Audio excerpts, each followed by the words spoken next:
वैष्णो देवी यात्रा के रास्ते में लैंडस्लाइड के बाद कुछ देर के लिए यात्रा रोक दी गई है। अर्धकुंवारी से भवन तक नए रास्ते के बीच यात्रा रोकी गई है। हालांकि पुराने रास्ते पर यात्रा 24 घंटे जारी है। पानी तो ऐसा आ रहा था कि फ्लड जैसा आ रहा था ऊपर से, कुछ कंट्रोल ही नहीं कर पा रहे और सब लोग इकट्ठा एक जगह में खड़े रहे थे। इससे पहले अर्धकुंवारी से 1.5 किलोमीटर पहले यात्रा मार्ग पर वंदना व्यू पॉइंट के पास लैंडस्लाइड हुआ, जिसमें चट्टान खिसकने से 4 श्रद्धालुओं की मौत हो गई। दूसरा हादसा मंदिर के गेट नंबर 3 के पास पत्थर गिरने से हुआ। बारिश काफ़ी ज़्यादा थी और अगले भी 1-2 दिन और बारिश की संभावना है कि बारिश काफ़ी तेज़ होगी। इसके लिए जितने भी एहतियातन हो सकते हैं एहतियात लिए जा रहे हैं, लोगों को हिदायतें दी जा रही हैं। श्राइन बोर्ड ने मृतकों के परिवार वालों को 3-3 लाख रुपए मुआवजे का ऐलान किया है। मुंबई में एक मॉडल ने फिल्म में रोल के नाम पर 2 व्यक्ति पर रेप का आरोप लगाया है। मॉडल का आरोप है कि 2 फाइनेंसर्स ने उसे बड़े फिल्म स्टार के साथ रोल दिलाने का वादा किया और 1.5 साल तक उसका यौन शोषण करते रहे। मैंने पूरा मामला दर्ज करवाया कि जब मैं अरहान अख्तर से मिली थी, फिर उन्होंने क्या क्या बोला। उन्होंने मतलब बोला लखनऊ जाने के लिए कि लखनऊ में ऑडिशंस हैं, आपको साथ में चलना पड़ेगा। मुंबई के ओशिवारा पुलिस स्टेशन में मॉडल ने केस दर्ज कराया है। लड़की के मुताबिक एक व्यक्ति ने खुद को डायरेक्टर बताकर उसे दिल्ली और मुंबई में अलग अलग लोगों से मिलवाया और फिल्म दिलाने का वादा किया। मॉडल का आरोप है कि उसके साथ 1.5 साल से जो ये फाइनेंसर हैं वो उसके साथ रेप कर रहे हैं। उसे फिल्म में काम दिलाने के नाम पर बुलाया गया और फिर उसके साथ कॉम्प्रोमाइज के नाम पर मॉडल के साथ जो है रेप किया। असम के कामरूप की एक अदालत ने कांग्रेस उपाध्यक्ष राहुल गांधी को मानहानि के केस में समन भेजा है। उन्हें आरोपी बनाया है। आरएसएस के खिलाफ बयान को लेकर उन्हें 21 सितंबर को हाजिर होना है। राष्ट्रीय स्वयंसेवक संघ एक राष्ट्रवादी संगठन है, उसके बारे में जिस तरह की भाषा राहुल गांधी जी ने बोली है उसका जवाब उनको देना होगा। We wait the final our strategy on this issue will be decided by our legal department. मामला असम के एक वैष्णव मंदिर का है। राहुल ने दिसंबर 2015 में अपनी असम यात्रा के बाद आरोप लगाया था कि संघ के कार्यकर्ताओं ने उन्हें मंदिर में जाने से रोका था। केंद्रीय शहरी विकास मंत्री वेंकैया नायडू ने देश भर के 500 शहरों के लिए स्वच्छ सर्वेक्षण की शुरुआत की। स्वच्छ सर्वेक्षण के इस दूसरे चरण में 500 शहरों और कस्बों को शामिल किया गया है, जिनकी जनसंख्या 1 लाख या इससे ज्यादा है। Swachh Bharat mission started 2 years back, and the distance still to be traveled towards achieving the goal of open defecation free and Swachh Bharat urban mission India we can estimate. स्वच्छ भारत मिशन में लोगों की भागीदारी बढ़ाने के लिए नायडू ने स्वच्छता हेल्पलाइन नंबर 1969 और स्वच्छता ऐप भी लॉन्च किया। हमारे देश में कोई भी सिटी जो 1 लाख पॉपुलेशन से ज़्यादा है, ऐसी सारी 500 सिटी का सर्वे हम लोग 3 जनवरी 2017 को करेंगे।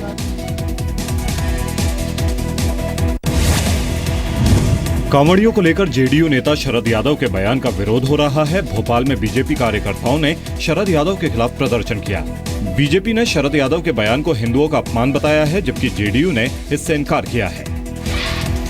हिंदू समाज का नौजवान कांवड़ लेकर शंकर जी को जल चढ़ाने जाता है, उस पर टिप्पणी करने का साहस कर रहे हैं, ये कहीं से भी उचित नहीं है, निंदनीय है। इस बयान को जब तक पूरी तरह से आप इसका समग्रता के साथ अगर विश्लेषण नहीं करेंगे तो इस बयान के अर्थ अलग अलग तरीके के निकाले जा सकते हैं। शुक्रवार को कानपुर में शरद यादव ने कहा था कि कांवड़ियों के पास कोई काम धंधा नहीं है और इसी की वजह से वो बड़ी संख्या में सड़कों पर दिखाई देते हैं।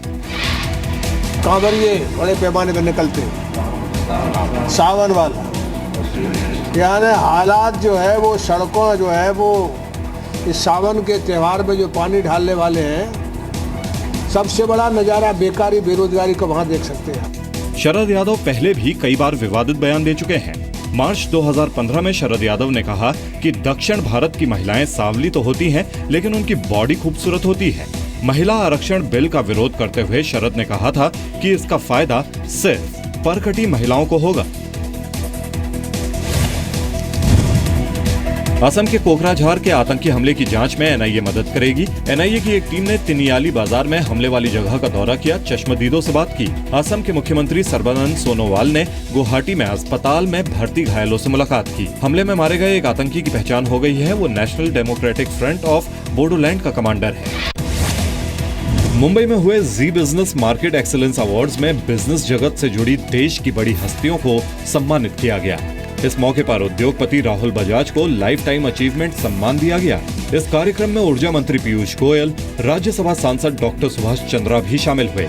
डॉक्टर चंद्रा ने लोगों को भरोसा दिया कि राज्यसभा में उनके सांसद चुने जाने के बाद भी जी ग्रुप अच्छा कर रहा है।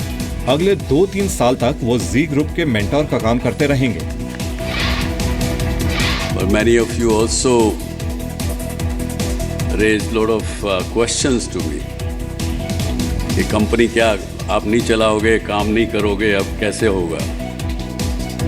But I'll still continue to mentor as long as they want, but not more than 1 to 3 years. Doctor Chandra ने एज ऑफ डूइंग बिजनेस के लिए मोदी सरकार की तारीफ की। उन्होंने कहा, एज ऑफ डूइंग बिजनेस से भ्रष्टाचार को कम करने में कामयाबी हासिल होगी। They have listed 340 items to be changed or removed or done differently. So if we get that ease of doing business, reduction of regulation automatically will reduce corruption. Akashvani के करीब 4500 कैजुअल अनाउंसर्स रेगुलर नौकरी की मांग को लेकर दिल्ली के जंतर मंतर पर धरने पर बैठे हैं। ये आकाशवाणी का धरना केंद्र है और इस वक्त हम लोग लाइव कमेंट्री के लिए जंतर मंतर पे हैं। हैरत की बात यह है कि हमारे सामने कैमरा है और माइक भी। अब आप सोच रहे होंगे कि अनाउंसर्स तो सिर्फ माइक से खेलते हैं, कैमरा क्यों? दरअसल माइक पे बोलते बोलते अब हमारी आवाज़ पहुंच ही नहीं रही। ये आकाशवाणी के कैजुअल अनाउंसर हैं जो दिहाड़ी मजदूरों की तरह कई वर्षों से काम करते आए हैं। इसी दौरान इनकी नौकरी को परमानेंट करने की कोई पहल नहीं की गई है। अब परेशान होकर इन्होंने आंदोलन का सहारा लिया है।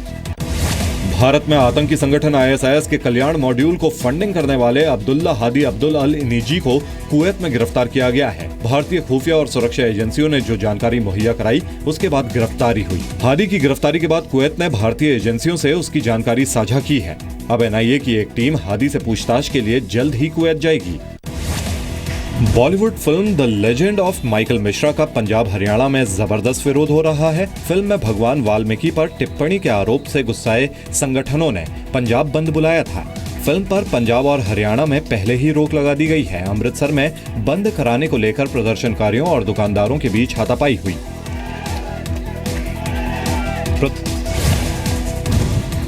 रियो दी जेनेरो में ओलंपिक खेलों के पहले दिन साइकिलिंग ट्रैक के पास एक धमाका हुआ। चश्मदीदों के मुताबिक मेंस ट्रैक की फिनिश लाइन के पास धमाके की आवाज सुनाई दी।